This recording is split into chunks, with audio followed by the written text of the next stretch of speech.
Now, we're going to start by talking to our first brilliant guest, who we're very lucky to have live from St. Petersburg, Ilya Matveev, who is a researcher, an anti-war activist, a dissident.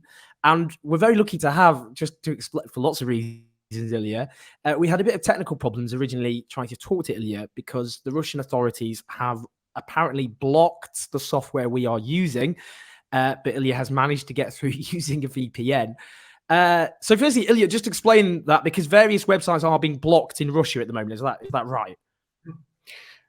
Yes, it's true. And ironically, my VPN connected to the nearest country to Russia, and this country is Ukraine. So technically, it's a Ukrainian IP address that I'm using right now to use this software. So I don't really know why it happens. I never heard of this platform that we're using. Nevertheless, using VPN immediately solved the problem. So, well, the Russian authorities have clearly heard of StreamYard, which is one of the main ways, of course, we are able to communicate. People here on videos, bloggers, and so on. So that's probably why. Now, just to begin with, now we've seen protests in Russia. We've also seen, I suppose, maybe some unexpected dissent. Let's have a look at this, for example, from the leading Russian sports player, Andrei Rublev. 2 sets, but Rublev said not so fast.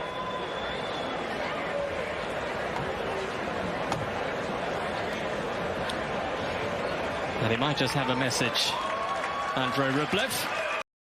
So he wrote "No war, please" there. More interestingly, I thought, the daughter of the Kremlin press secretary posted on Instagram, "No to war." That was swiftly deleted, presumably after a phone call. Ilya, what's your sense? Is it possible to work out? I mean, public opinion in Russia at the moment. Has Putin gambled too much on there being support within Russia? Where do you think Russian opinion is at? Right. So obviously it's hard to say, but I don't see any enthusiasm for this war in any section of the Russian population. I see many public figures that were previously reluctant to criticize the Kremlin, speaking out against the war.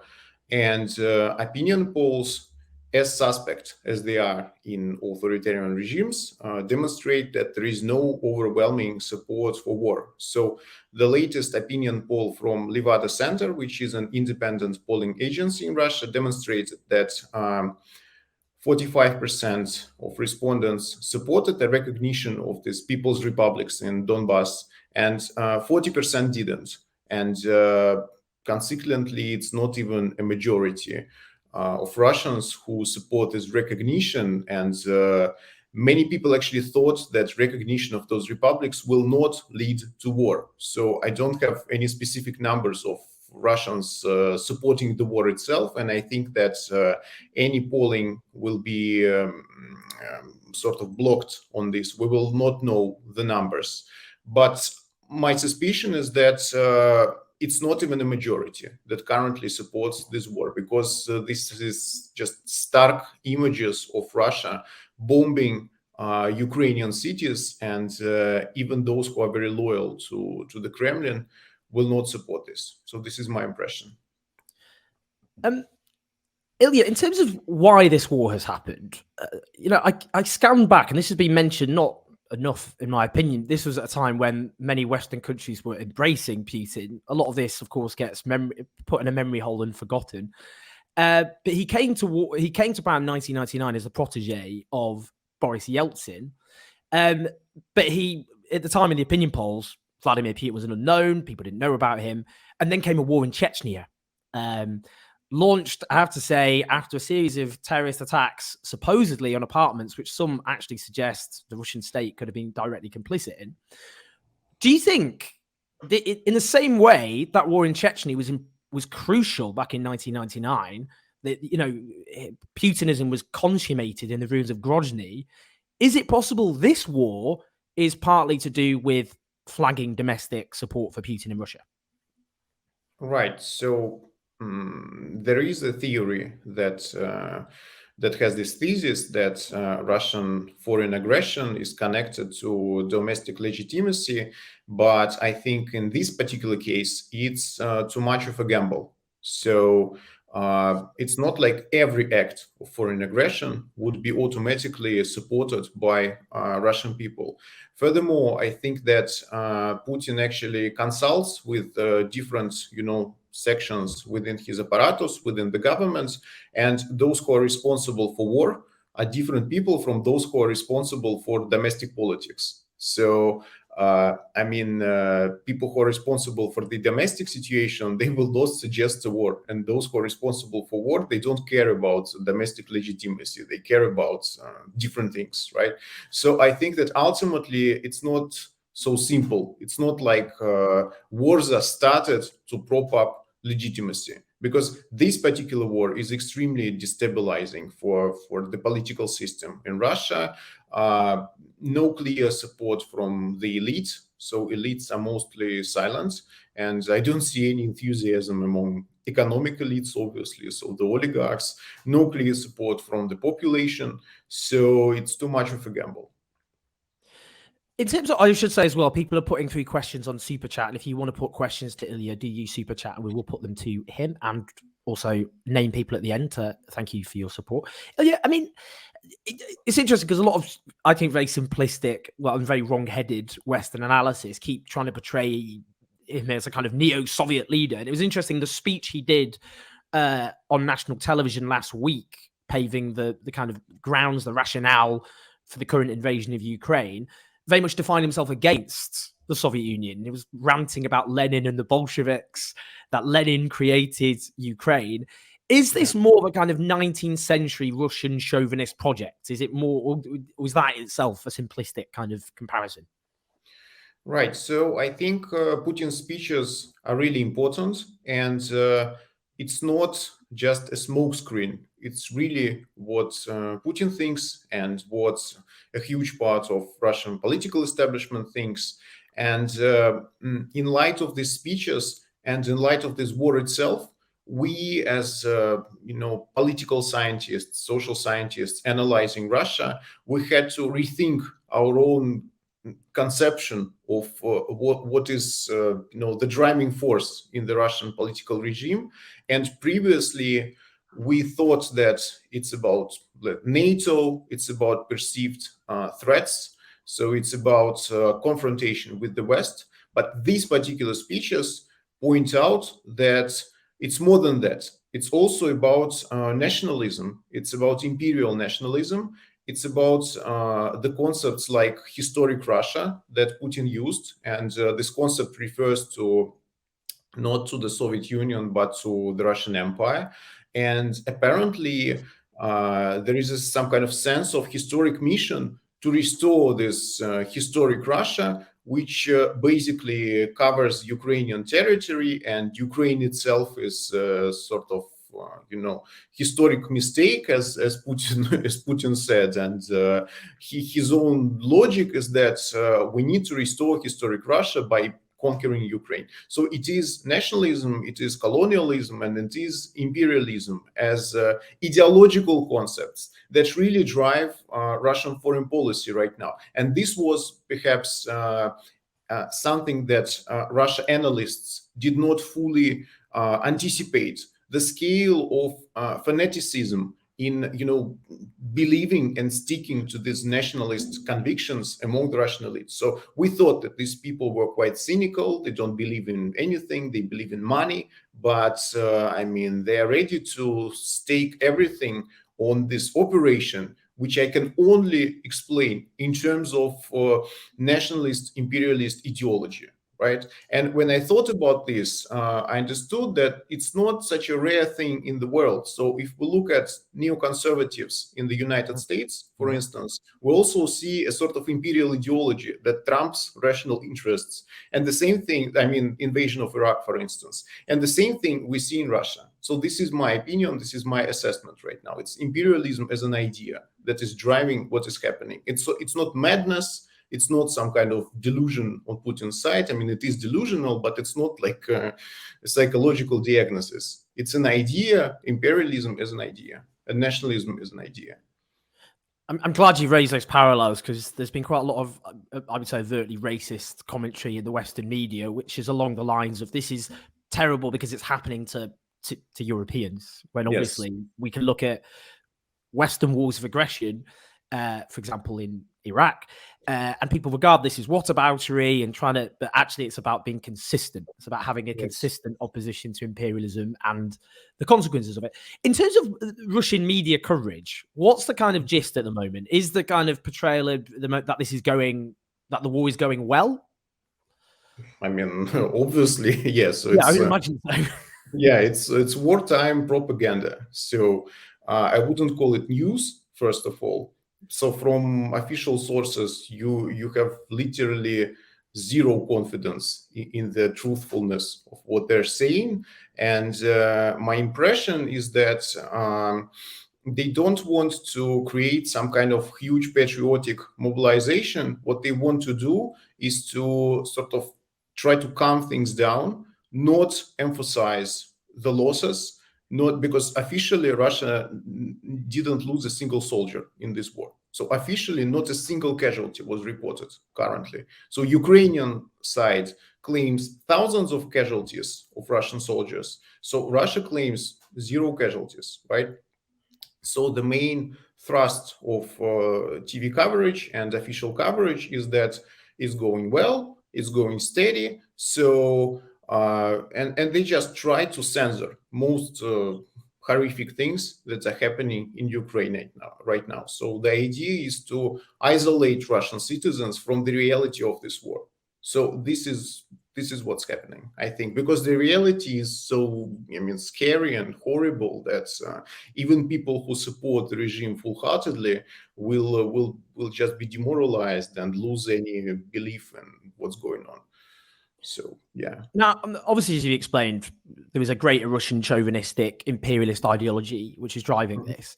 So what I'm going to say now, just to avoid some very angry people screaming, is not apologism. Just to be clear.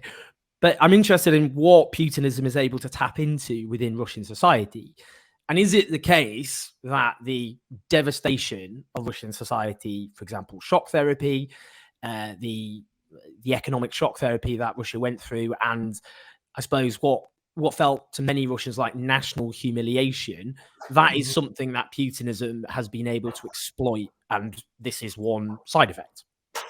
I mean, to some extent, this is a legitimate argument. And certainly in 2014, when Crimea was annexed, there was a genuine enthusiasm among the population, and there was a lot of feeling of, vindication when this happened. So Russia suffered so much, Russia lost so much, and finally we have some victories. Finally, we have some historic breakthroughs, and the annexation of Crimea was really interpreted by the majority of the population as a kind of a breakthrough, a kind of huge success, right? So to some extent, this is true. But what's going on now does not fit into this theory because this is just too extreme. I mean, yes, Russians might feel humiliated for the 90s, for the collapse of the country in the 90s, for all these troubles that we've gone through. But supporting the aggression on Ukraine is too much, even for people who feel like this. So in my opinion, there is a disconnect between imperialism of the ruling circle and the feelings of ordinary Russians right now. Because like I said, I don't see any enthusiasm at the current moment. It's not Crimea. It's a completely different thing. I mean, people are ready to cheer for Crimea, but people are not ready to cheer on Kiev being bombed, right? So, in terms of the likely economic and then political consequences, because obviously we're looking at Russia being ejected from SWIFT.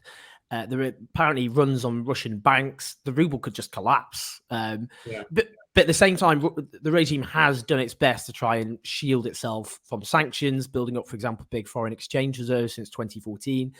There's also China could help in that regard. So I'm wondering, the reason I ask is there is a history, of course, in Russia of wars going badly and rebounding badly on the governing regime. In 1905, when Russia was defeated by Japan, you had the 1905 revolution. I think everyone's aware of the 1917 revolution, which obviously took place in the context of World War I. So do you think, I mean, if it goes badly and these economic effects with a war which isn't actually that popular, could that spell trouble? Serious trouble for Putin's regime? Yes, I mean, it's impossible to predict anything with certainty because no one predicted this war, for instance. I mean, very few people actually believed that the war on this scale is going to happen. But it is possible, it is plausible, and Russian economic elite and actually most parts of the political elite are very integrated into the global economy. So they have assets there, they have, they take loans on international financial markets, and complete disintegration from the global economy is going to hurt. So tensions at the top are very possible. I'm sure that there are tensions at the top right now.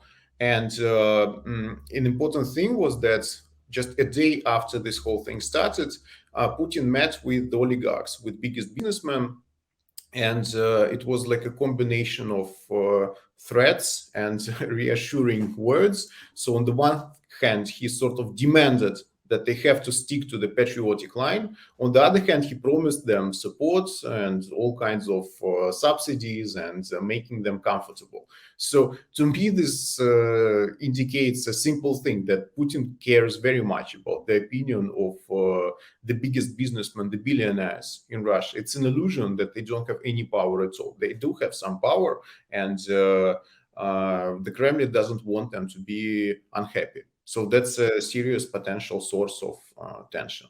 And in general, I mean, we are on uncharted territory. We don't know what this spells for the regime, because a European war, an attack on a huge European country, it's completely unprecedented. So I don't know how our regime will react to this. It's unpredictable at the moment. Finally, we've got just a couple of final quick questions. Tad Campwell says, what are the chances that images of burning tanks and captured soldiers filter through to the wider population who get their news, as so-called news, as you put it, from TV? And I'm also interested, is there any prospect, you're someone on the left, I think it's fair to say, in an embattled position within Russia, including within those who dissent from the regime. Mm-hmm. Is there any prospects of progressive opposition, even vaguely leftish opposition, emerging? So just those two quick questions. Well, not, I mean, as quickly as you can, of course, but yeah.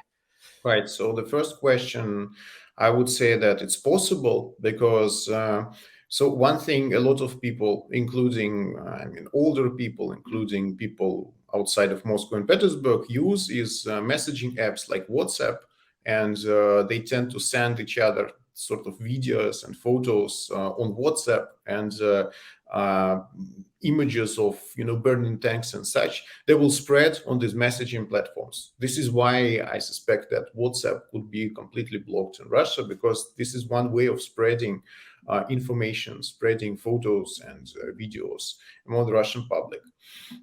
So the second question, what was the second question? It was about whether kind of any progressive opposition could emerge. Yeah, so I mean, I even forgot the question because it's so hard to think about this right now. So actually, I thought about this today, that there were times that me as a leftist and my comrades, my friends, we were capable of imagining some kind of progressive change in Russia, some kind of progressive future, social demands being realized, and maybe even a social democratic party, a left social democratic party attaining power in Russia. But now even thinking about this seems impossible. So it's impossible to imagine any kind of progressive future right now. And this is extremely painful because, so I remember myself being able, to dream about this and even see some positive signs in the Russian reality. But now I see nothing except the war,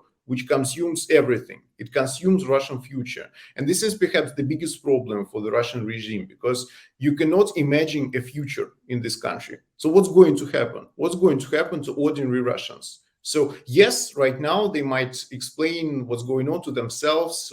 So we need to do this. We need to confront the West. We need to protect Donbass somehow by starting a war. Okay, now this is what they say to each other. But what about looking forward? What's going to happen in a month, in a year, in 10 years? What kind of future does Russia have? So it's impossible to think about this. And this is very painful to me as, as an activist, as a researcher who is committed to a better future for Russia, as a patriot of Russia. So it hurts me to not see the future, for this country.